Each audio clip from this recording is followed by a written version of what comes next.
Robert Reich has made another piece of, well, I'm not sure we can honestly call it propaganda, more a Hail Mary, and a little biased and a little misleading, so, it bears responding to, if anything, only to get things back on fact and point. Now, let's go ahead and look at what he has to say, or failed to say, or get. How in the world should the free press cover Donald Trump? Here are 9 suggestions. Number 1, stop treating Trump's tweets as news.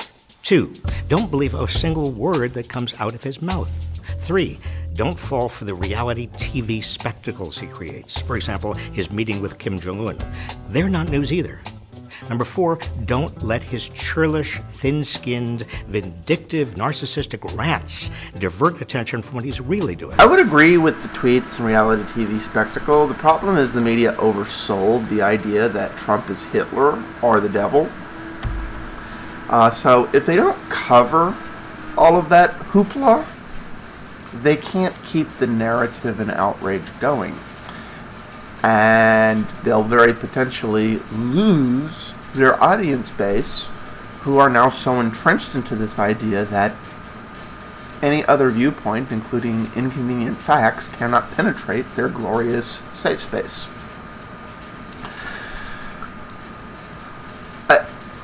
The claim that every word Trump says is a lie is honestly very indicative of the position the U.S. left is in right now, and really why it's eating itself alive. It's desperately needing Trump to fail and be many things he is not. At this point, people like Reich would claim Trump saying his name is Trump is a lie, because you just need that to be a lie. When you do nothing but cry wolf like this, the thing is nobody can hear anything else you say. And keep the narcissistic rants point in mind, because I have a feeling Mr. Reich is going to try and distract you right now. Just call it a hunch. Number 5, focus on what he's really doing and put the day's stories into this larger context. He's undermining democratic institutions, using his office for personal gain, sowing division and hate, cozying up to dictators while antagonizing our democratic allies around the world, violating the rule of law, and enriching America's wealthy while harming the middle class and the poor. He may also be colluding with Putin. Okay, so in other words, Robert Reich wants a narrative that supports his ideology to be drafted and presented as if it were the news, even if some half-truths to outright lies need to be used to, critique that narrative. And since he felt the need to bring up the whole Putin thing and so on, let's talk about the Russian trolls and propaganda in fact, rather than in the narrative that this is trying to perpetuate. What is being repeated here is the idea that Russians put Trump in office. The reality is the truth is far darker and more dangerous. What is increasingly coming to light is that propaganda and, quite frankly, funding of fake grassroots movements is being undertaken. This really isn't an old strategy. The U.S. has done it, Russia's done it, European countries have done it, other countries that do it. Basically, it's that old tried and true divide and conquer. The goal of these activities is not, as the tantrum keeps implying, to put or keep Trump in power, but to fuel division in the people of the United States. If we're too obsessed with each other, we're not paying attention to anything else out there. So basically, every time the left makes a Putin, the Russians, and so on claim, they're basically doing the job of Russian trolls for them. But this kind of endless rant is really exactly what the point of Russian trolls and the Russian propaganda and the Russian misleading realities were. They don't give a crap who is in power. You know, if Hillary Clinton had been elected, if Bernie Sanders has been elected, if anybody else, then the narrative would be, oh, that person colluded with the Russians. Again, that is the whole point. So, you know, they want us to mistrust each other and go, oh, no. So, thanks, Robert, for supporting subversion against your own nation's stability to make a political propaganda virtue signal point. How about you try and be half the person you claim to be and actually start covering this topic on the reality of what it actually is, rather than just repeating left echo chamber talking points to your base? Just a suggestion. 6, stop reporting about the Republican Party and start reporting on Fox News, which is both Trump's propaganda tool and his focus group for how to build power by dividing America with lies and hate. There's no Republican Party anymore, only Trump and Fox News. I have to admit, that one's a little comical. Are we sure he is talking about the DNC? Honestly, love or hate them. The GOP is far more sound and viable long-term right now than the DNC can possibly claim or hope to be. Why not all of them are thrilled with Trump? You know, most of them wanted other... there is a faction of them that wanted other candidates, especially more established. For the most part, they pulled ranks to support, and the party has been kept together, and so on and so forth. That's like 180 the other way. Currently, the DNC is pulling itself apart and attacking its own for not being extremist enough. You know, if you look at hard statistics, if you take a step back from all of this crap and your personal biases and personal preferences in this crap, the hard, honest statistics right now in the United States is 50% plus the USA would be okay with supporting the GOP and or conservative values. You know, they may bat the GOP over the head and go, God damn it, be conservatives. We want conservatives, not GOP bullshit. You know, that's what the independents drag the GOP to, because they can't win a national election without at least giving lip service to that, and then they don't win it twice unless they give more than lip service to it. They have to actually do something when it comes close to election time. In the same tone, less than 20% support either of the two main forms of DNC infighting right now. So basically right now there is not a DNC in practice. There's a DNC in name. There's these things that call themselves Democrats, but there isn't a Democratic Party. There's a faction of it that's trying desperately to pull the Democrats to something that they can get independents and moderates to vote for. And there's a faction that's going, that's selling out. That's how we got the Trumpinator. And we need to pull so far off the left deep end that the people of the United States will never put us in office again. As a result of this infighting and bickering, you know, you have the whole walk away. You have basically both values, until they unite and get their head out of their ass, are basically largely unelectable in a general election. Not sure what he's talking about. There's no more Republican Party anymore. Again, love or hate these people.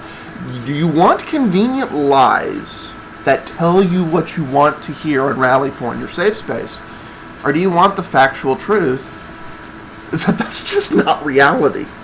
7, keep track of what his cabinet is doing. Sessions' attacks on civil rights, civil liberties, voting rights, and immigrants. DeVos's efforts to undermine public education. And Zinke's efforts to gut the environment.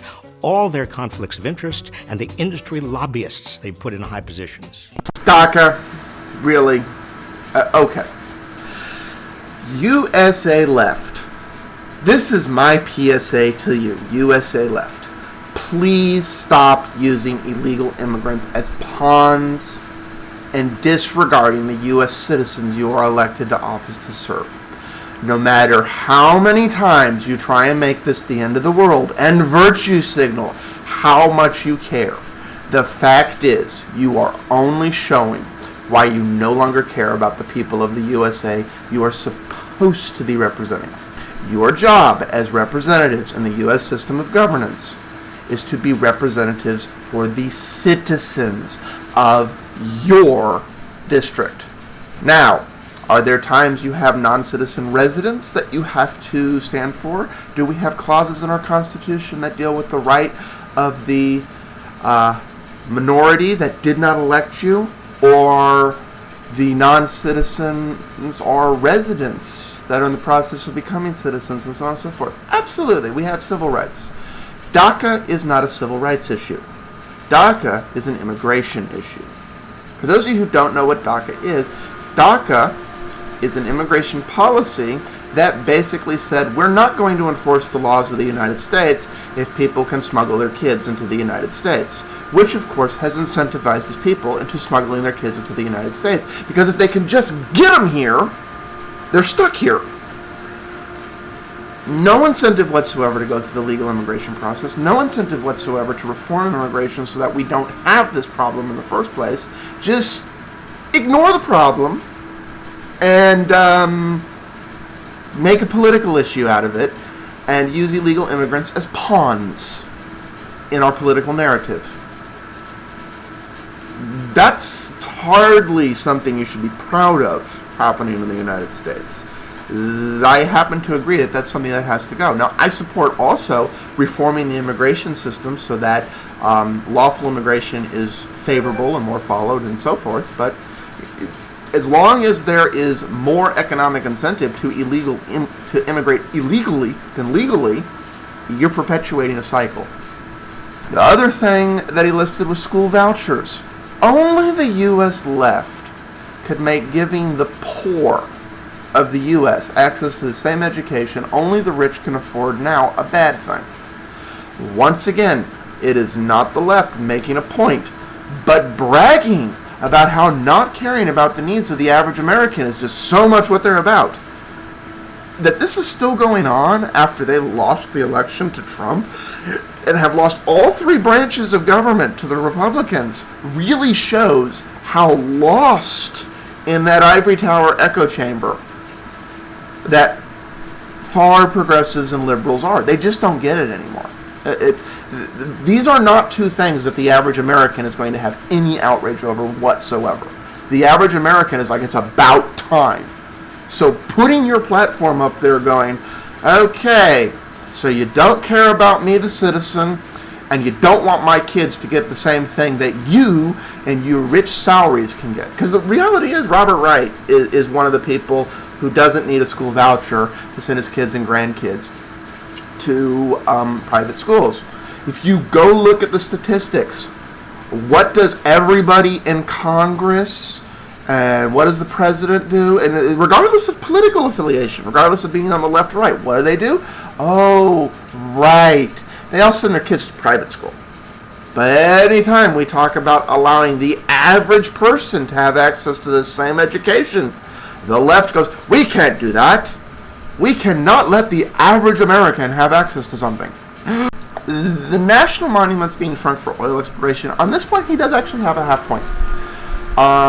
Some validity to this argument. However, this is kind of where the waters get muddy, because for better or worse, the average American cares far more about gas in their car than saving the proverbial turtle. So once you leave the far left reservation and people who care about the environment as a way of life because they think long term, the reality is this is just not a wedge issue. Most people don't share your moral outrage over this. I'm not sure that's a good thing. Right or wrong, almost no one cares. 8. Don't let Trump use your journalistic goal of balanced reporting against you. Giving equal time to the truth and to lies from Trump's enablers and followers isn't balance. This isn't a contest between right and left, Republicans and Democrats. This is between democracy and demagogic authoritarianism. Did he really he just imply that there's some ethics of balanced reporting that is making the mainstream media the joke that it is? Did he really just imply that? Look, I stopped watching The Beast that is the echo chamber before it became fashionable to do so. You know, I cut the whole cable cord years ago, back when I started doing the show, and a disturbing reality is I found I was more informed on topics because I was actually getting my news straight from the horse's mouth in the feeds, rather than the editorialized, biased, narrative-driven version of it that you tend to see on what we call the news in the USA. It's not truth versus lies, as Robert Wright's implying here. It's think this way versus agree this way. If truth, as it were, hard, honest, unbiased truth, narrative-free, got anywhere near what we call mainstream media these days, they'd get canceled for being too unpopular, and they couldn't keep advertisers because of their failing ratings. That goes for Fox News, CNN, MSNBC, and CNBC alike. It's literally the game show of the U.S. Pick a narrative, and then we call it news. Finally, don't let him rattle you. Maintain your dignity, confidence, and courage. Our democracy depends on you. All right. He said the word democracy many times throughout this video. I hate to break it to him, and the left does this a lot. You know, defend our democracy, our democracy, our democracy. There's even this push for direct democracy, which honestly is something that scares the bejesus out of the vast majority of Americans. We're not a democracy. We're a republic. Democratically appointed republic, but we're a republic. The next real issue is, you know, the honest question: can the news keep it cool and composure? Can the left? Seems when you try and mix either one with facts these days, you know, they just kind of have a meltdown. Their safe space is violated, and it's like, no, that's propaganda, that's right, it can't be what happened. You know, that started election night because the echo chamber was strong in the 6-10 months leading up to election night. And ever since then, it's just kind of been, it's been an episode of people watching. It really has. You didn't have to vote for Trump to go, well, I'm going to get popcorn. These people are crazy. They don't think that. They do know if they took 30 seconds to fact check that no, they don't. Okay. And if you try and tell it to them, they'll punch you. Okay. Or they'll claim it's a white lash, or they'll have a meltdown, or okay, so it's get popcorn and watch it all burn time. Okay. Really, this is the second video that I've seen Robert Wright do. I think he's really starting to get that the tantrums have likely cemented Trump and the GOP in power for a while. He's basically gone 180. He was harping on that, and he was fueling, and he's like, this is the left base. I need to jump in on this. And I think he's beginning to realize that faction has basically given the nation to Trump and the GOP for the immediate foreseeable future. Because he's gone 180 on fueling this, and is now trying to save face and pretend to be a voice of reason. The problem, in my opinion, is it's already too late. He needed to do this 2 years ago. It's too late. The damage is done. And trying to be reasonable by doing all the same talking points that basically drove you off the cliff in the first place, yeah, that's not pulling things back to reality. That's just pushing it off the cliff in a different way. Hi everyone. You made it to the end of the video. Congratulations. Almost no one does. At least that's what the analytics say here on YouTube. Since you made it this far, you might want to consider going one more click and expanding that description down there, and go ahead and clicking over to Patreon and become a patron and contributor. If not, you'll also find it over in the channel page. But hey, regardless, there's this dislike thing, so by all means, downvote if you think I should shut up, or upvote if you'd like to hear more. And if you really feel inclined to do, at least you can do is subscribe. But hey, it's up to you.